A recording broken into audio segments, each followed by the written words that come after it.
Pois então, em dezembro de 2023, finalmente somos agraciados com o final de uma obra que repercutiu mundialmente por suas polêmicas apresentadas no decorrer de seus capítulos, tanto no mangá quanto no anime.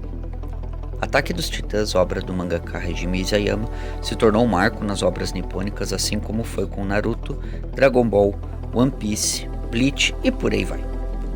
Em 2024 fiz uma review no canal trazendo a minha opinião a respeito do final da obra e o que eu achei sobre as decisões tomadas pelo Eren e as consequências disso tudo. E agora em 2025 nos é apresentado um filme que busca trazer algo mais para o final da obra. Mas será que esse algo mais muda alguma coisa no final de tudo? Ou é apenas um jeito de tentar fazer mais dinheiro em cima do que já se tem feito, reaproveitando a mesma coisa? Mas antes de fugir do estrondo, não se esqueça de deixar o seu like e de se inscrever no canal para apoiar esse Titã Solitário, pois é de graça, você não paga nenhum imposto, não será taxado e vai estar me apoiando para trazer conteúdos mais legais aqui para vocês. Aliás, me sigam também lá no nosso perfil do Instagram.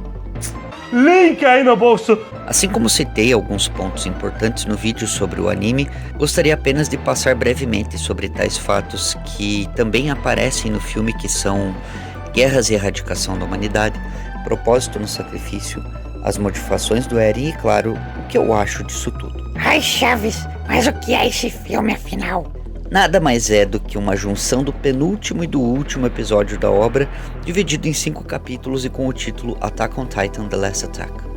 Obviamente que a obra começa com o Eren retratando e lamentando sobre a sua escolha e decisão de erradicar a humanidade através do estrondo, onde a cena que vemos isso acontecer é bem no momento em que existe uma criança inocente sendo vítima de tal situação. E aqui, em meio a isso, vejo a importância dessa cena ter acontecido bem por conta do que a escolha do Eren representa em meio a isso tudo. Ninguém vai escapar. Todos serão vítimas e todos pagarão pelo seu propósito. Uma escolha que remete à mesma decisão do final de Watchmen: matar milhões para salvar bilhões. Parece justificável? Depende.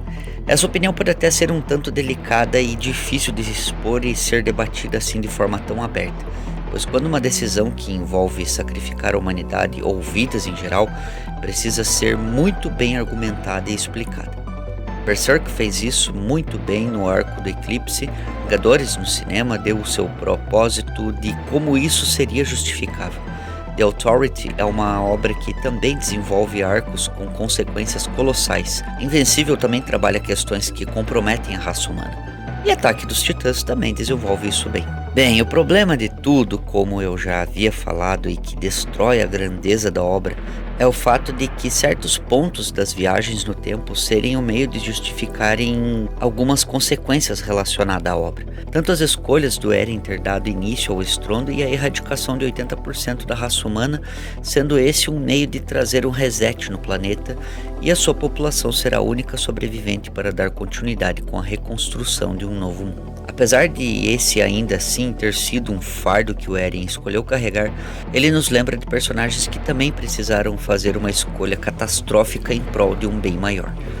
Itachi em Naruto e Severo Snape de Harry Potter se tornam agentes duplos e que acabam aceitando viver entre os dois lados para assim conseguirem colocar em prática os planos do lado em que eles realmente estavam trabalhando.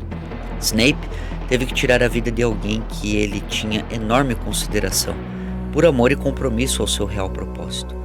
Itachi sacrificou sua família e todos em prol de sua vila, confrontando seu próprio pai para evitar um golpe de estado que trariam consequências irreversíveis para a aldeia da Folha, e esperando o seu destino final pelas mãos do seu irmão caçula.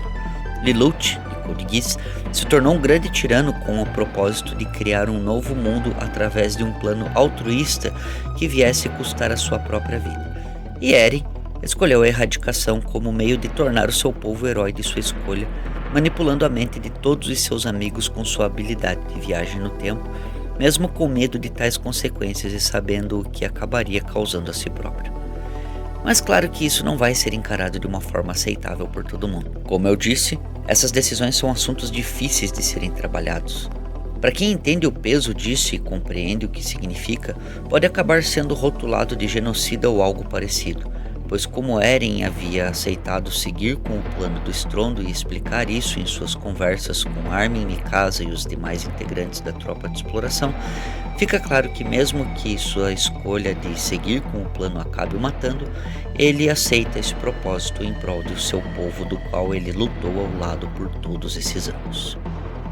Eren, mesmo com medo, teve coragem de se doar a isso e com toda a sua bravura fez o que fez, mesmo que isso venha a ter deixado uma sequela, que é o que foi o Esquadrão Jägerista, que defendia o propósito do Eren em erradicar a humanidade.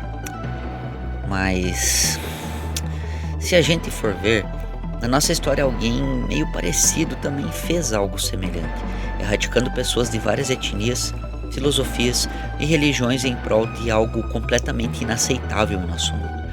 Mesmo que alguns temas de obras ainda venham a tanger com tal ideologia partidária, vemos que esse esquadrão que segue essas ideias distorcidas que foram adotadas de forma errada por essas pessoas, acabou se tornando o que veio a ser a ruína desse mundo em sua época. Exatamente da mesma forma como vivenciamos nos dias de hoje essas mesmas ideologias serem aplicadas por esses criminosos.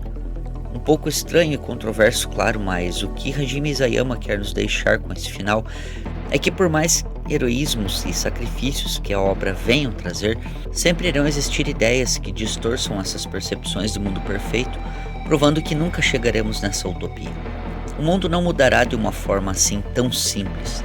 Por mais que venham a existir pessoas que se unam pela luta de um bem maior, ainda assim existirão aqueles que não serão nossos irmãos de guerra, mas sim o reverso daquilo que se prega. Portanto, depois de estudar melhor o final da obra e entender mais sobre o sentimento do Armin com o Eren, acabei aceitando o fato dele ter ficado do lado dele após tudo ter acontecido. Agora, pode ter certeza que o fato de o Eren ter dito que não suportaria a ideia de ver a Mikasa com outra pessoa vivendo uma vida e sendo feliz, e fazer isso daqui no final, aí sim, isso não precisava ter acontecido mesmo. Por mais amor que ela poderia ter sentido pelo Eren, o final com ela matando e o beijando meio que querendo dar um ar de obra gótico-romântica, e mesmo sendo a despedida dela ao Eren, a mão da síndrome de Estocolmo chega a tremer. E no fim de tudo, ainda temos uma cena pós-créditos em forma de recado do autor para os fãs chatos e que não gostaram do final por conta das respostas não dadas no final da obra, que sinceramente, e já falando de uma percepção mais generalizada do final de tudo, esse filme foi primeiramente com o propósito de juntar mais capital. Vejo que ainda assim me ajudou a entender mais sobre essas pequenas questões que eu confrontava sem entender como meio de se justificar a mudança da ideologia do Armin com o propósito do Eren. Mas ainda assim, e com todo o heroísmo final ter custado boa parte das vidas humanas, genocídio é algo que seja realmente necessário? Aliás, a única coisa de novidade nesse filme também foi a cena pós-créditos e nada mais. Mas e vocês? Gostaram do filme? Acharam bom ou apenas o final do anime já foi o bastante para vocês? Deixem nos comentários as suas opiniões, falem sobre outros assuntos, o que quiserem, mas sempre com educação. Aliás, meu vídeo de opinião sobre o final do anime está aqui para vocês conferirem, e também tem mais alguns vídeos sobre mangás aqui para vocês também. Curtam, compartilhem com seus amigos, ativem o Hells Bells. Muito obrigado por ver o vídeo até aqui. Vejo vocês na próxima. Beijo bela, abraço fera e